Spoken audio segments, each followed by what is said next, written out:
Halo, selamat malam kakak. Selamat malam. Saya Elsa dari Yasores, dari Flores Timur. Kakak dari mana? Saya Megawati Amir. Saya dari Yayasan Pikul. Saya dari Kupang. Dari Kupang. Kak, kira-kira di Yayasan Pikul itu kegiatannya atau aktivitasnya apa yang kakak dengan teman-teman di Yayasan Pikul lakukan? Kami di Yayasan Pikul punya banyak isu. Isu-isu kami itu diantaranya ada perubahan iklim, ada tentang perempuan, pengelolaan sumber daya alam, ada tentang difabel, dan tangguh bencana. Kira-kira sejak kapan Pikul berjalan Kak sampai sekarang? Pikul sudah berdiri sejak tahun 1998. 98. Oke, kira-kira dari 98 sampai sekarang hanya isu itu yang diangkat oleh Pikul atau yang lebih disoroti oleh Pikul itu apa Kak? Beberapa tahun yang lalu kita sempat fokus pada pangan lokal juga. Pangan lokal. Dan ya masih tetap dengan tangguh bencana karena kita sangat menyoroti wilayah-wilayah di Pulau Timur yang memang rentan akan bencana. Oke Kak, kira-kira di permasalahan yang dihadapi di sana ya lebih banyak pada rentan perubahan iklim yang akan mempengaruhi pangan lokal ya Kak. Yang sekarang dilakukan oleh Pikul itu apa Kak? Kita mulai dari upaya pencegahan sampai dengan upaya penanggulangan. Nah, kalau dari upaya pencegahan itu kita membentuk, kalau pernah dengar ada TSBD, kita membentuk tim siaga bencana desa. Ya betul. Kita kerjasama dengan pemerintah desa untuk membentuk tim tersebut di beberapa desa mitra Pikul. Nah, itu tujuannya agar masyarakat lebih peka dan mereka menjadi bagian dari tim itu sendiri dalam upaya pencegahan gitu.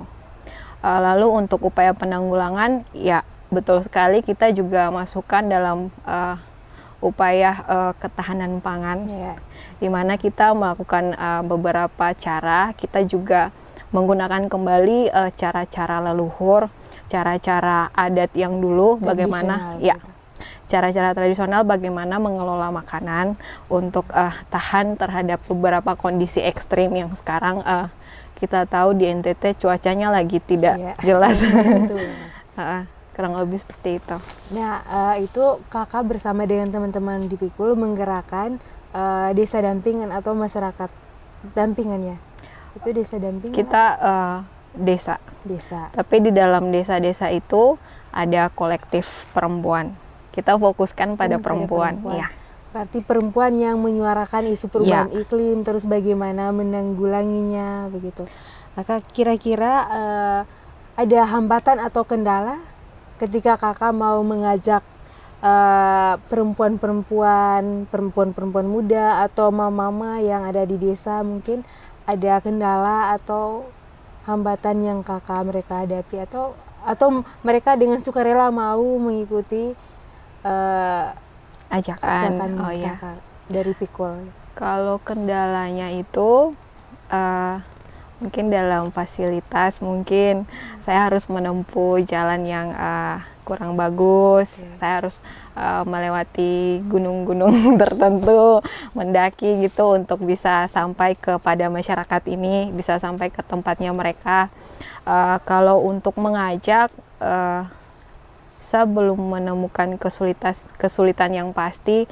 Soalnya kayak cara yang saya gunakan sama kayak yang tadi Mama Alita ceritakan. Saya langsung bergabung dengan mereka di dapur, hidup bersama-sama dengan mereka di desa. Kita live in di desa sama-sama dengan mama-mama, dan kita melihat langsung sebenarnya masalahnya apa, kendalanya apa. Kita juga nggak datang, kita bawa mama harus gini. Enggak, kita datang, terus kita lihat masalahnya apa yang diceritakan, terus kita tanya, dari semua masalah ini apa sih yang paling pengen diselesaikan gitu, apa yang paling harus kita utamakan, terus kita fasilitasi supaya tujuan-tujuan tersebut bisa tercapai gitu.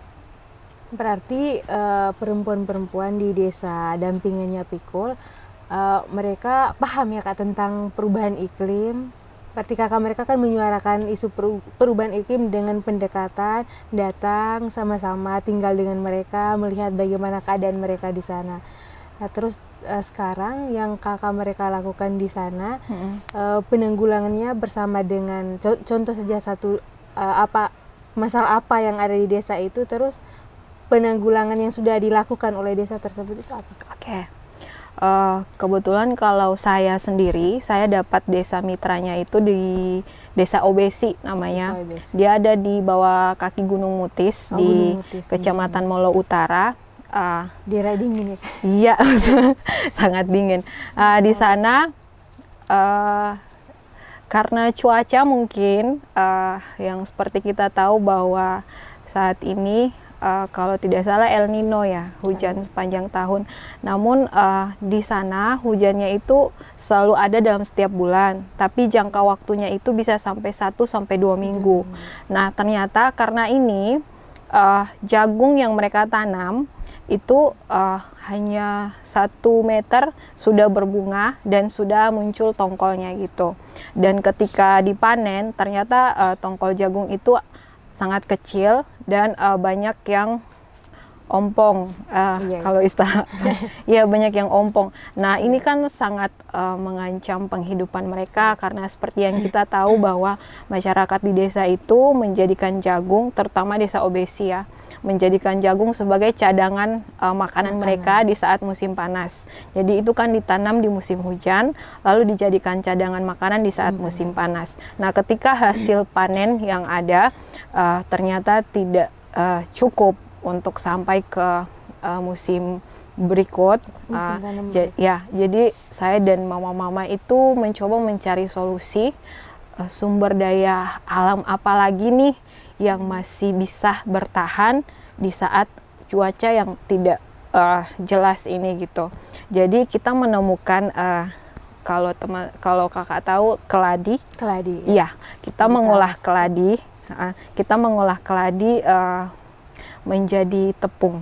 Oh, tepung. Iya, dari keladi. tepung. Lalu kita sementara dalam proses percobaan untuk diolah menjadi jenis makanan lain. Sama kayak sorghum yang di sini mama buat menjadi kue, lalu puding ya. bisa.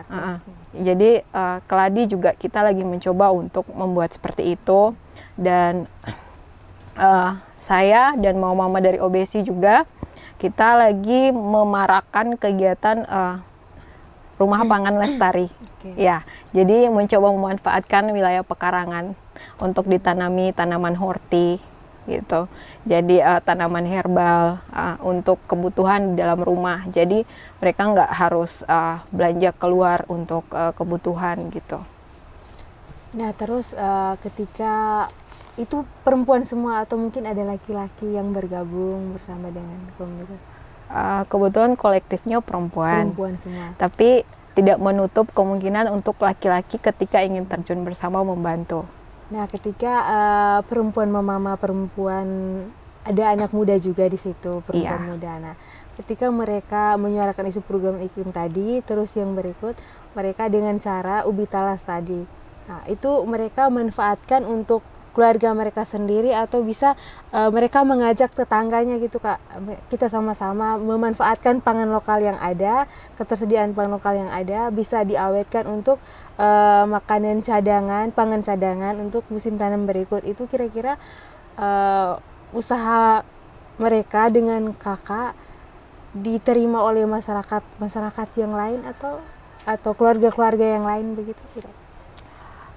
Kalau upaya untuk ajakan ya Kak, mereka itu kan dari mereka kolektif yang ada ini terbentuk dari perempuan-perempuan yang termarginalkan seperti itu, yang ya secara status dari strata di dalam desa itu mereka kelasnya di agak menengah ke bawah gitu. Jadi untuk kayak suara mereka didengar itu aja sulit gitu. Jadi mereka kemudian dengan kami, mereka kemudian kasih sebuah ide. Mereka membuat produk olahan dari keladi ini. Ada namanya cakar ayam kiri-kiri.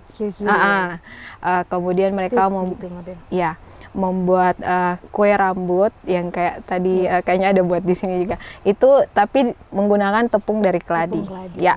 Kemudian olahan tersebut saya bantu untuk pasarkan. Nah, mereka untuk mengajak ke tetangga yang lain, teman-teman yang lain itu mereka cerita, saya dari penjualan ini dapat segini loh gitu.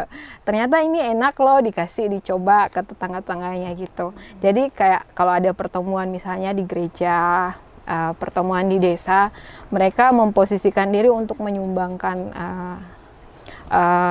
pangan-pangan tersebut untuk dicobai bersama gitu, untuk dirasa bersama gitu. Jadi ketika ada yang tertarik, mereka tanggap untuk mengajak. Kira-kira ada kendala itu baik dari luar maupun dari dalam, pasti ada ya Kak? Bisa diceritakan kendala yang dihadapi oleh Kakak maupun mama atau perempuan-perempuan di desa Obesi. Ya. Kalau kendala dari perempuan itu sendiri mungkin seperti yang kita tahu ya, patriarki itu sulit diputus mata rantainya. Jadi kayak perempuan harus benar-benar membagi waktunya. Ada laki-laki yang memang sudah cukup terbuka pikirannya, mereka mengizinkan perempuan beraktivitas, tapi ada juga yang kayak timbul rasa cemburu gitu, kayak marah kalau istrinya keluar gitu. Tapi mamanya saya itu ada satu mama, dia suaminya itu cemburu kalau dia keluar, katanya mau ketemu laki-laki lain gitu. Jadi tapi dia tetap mau ikut kegiatan sama saya. Jadi akhirnya dia bawa semua anak-anaknya di dalam rumah untuk ikut, biar suaminya percaya gitu. Jadi masih ada pandangan-pandangan yang patriarki itu yang membatasi pergerakan mereka gitu. Mereka harus melakukan beberapa kewajiban dulu baru bisa mengikuti kegiatan. Saya menginisiasi itu dengan membantu mereka meningkatkan pendapatan mereka secara ekonomi. Karena ketika perempuan ikut kegiatan dengan saya, laki-laki berpikir bahwa dia ikut si ibu ini bukan cuman pergi untuk buang-buang waktu, tapi bantu supaya meningkatkan ekonomi mereka gitu. Jadi lebih meringankan beban mereka untuk izin kepada suami. Terus tantangan yang berikut itu dari pemerintah desanya sendiri, sangat-sangat sangat-sangat tidak mau peduli gitu. Mereka kesannya tuh lebih fokus pada apa yang diperintahkan dari atas. Program yang sudah program yang sudah ada fokus dijalankan gitu. Tidak ada kreasi inovasi sendiri. Walaupun sebenarnya kadang program yang dibuat pemerintah itu tidak cocok kan di semua tempat, nggak terlalu dibutuhkan di tempat yang ini gitu, tapi dipaksakan. Nah, kadang perempuan tuh bersuara untuk itu, tapi saya memang secara jujur perempuan mama yang saya dampingi itu diundang secara langsung oleh kepala desa untuk menghadiri musyawarah desa. Tapi saat kegiatan forum dibuka, mereka hanya dibatasi 2 orang untuk menyampaikan pendapat mereka gitu. Setelah disampaikan juga dipotong untuk jangan lebih lama gitu bicaranya. Ya ini kan dipotong nih, hanya untuk bicaranya dipotong, berarti tidak diakomodir dong. Iya, tidak. Iya sih, tidak terlalu diakui lah keberadaan mereka. Tapi saya senangnya itu mereka tetap berjuang gitu, tetap bertahan walaupun pemerintahnya nggak terlalu mempedulikan. Ya satu kabar gembira juga kan, mereka selain berjuang dengan iklim dan ketahanan pangan, mereka juga sementara dalam kegiatan untuk menjaga alam mereka gitu. Di sana itu ada 7 mata air. 7 mata air yang menjadi sumber penghidupan mereka.